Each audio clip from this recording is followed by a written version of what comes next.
वैशाली जिला फेमस गे ओ सही हो कोई जिला में जिला वैशाली जिला फेमस गे वैशाली जिला फेमस गे किला में किला फेमस जैसे हो कहिला लकीला गे किला में किला फेमस जैसे हो कहिला लकीला गे ओ सही हो कही के छौरी ओ सही हो कही जिला में जिला वैशाली जिला फेमस गे ओ सही हो कही जिला में जिला वैशाली जिला फेमस गे किला में किला फेमस जैसे हो कहिला लकीला गे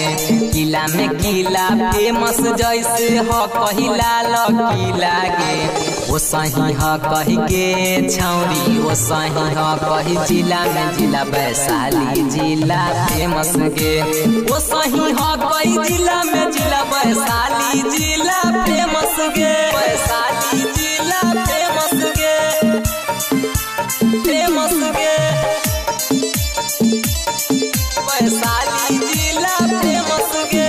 काहे गे छौरी करही झमेला चलना खिलै बौ हाजीपुर के केला खिलै बौ हाजीपुर के केला चलना खिलै बौ हाजीपुर के केला काहे गे छौरी करही झमेला चलना खिलै बौ हाजीपुर के केला खिलै बौ हाजीपुर के केला चलना खिलै बौ हाजीपुर के केला लीला में लीला फेमस जैसे हो कही राम लीला गे लीला में लीला फेमस जैसे हो कही राम लीला गे ओ सही हो कही गे छौरी ओ सही हो कही जिला में जिला वैशाली जिला फेमस गे ओ सही हो कही जिला में जिला वैशाली जिला फेमस गे वैशाली जिला फेमस गे फेमस गे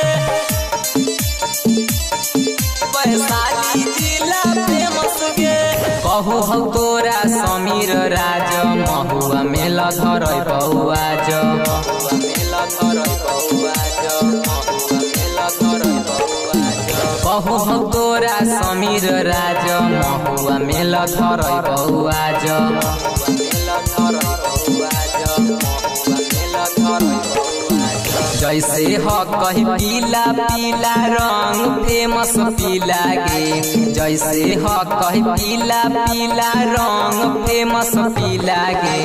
ओ सही हो कही के छौरी ओ सही हो कही जिला में जिला वैशाली जिला फेमस गे ओ सही हो कही जिला में जिला वैशाली जिला फेमस गे।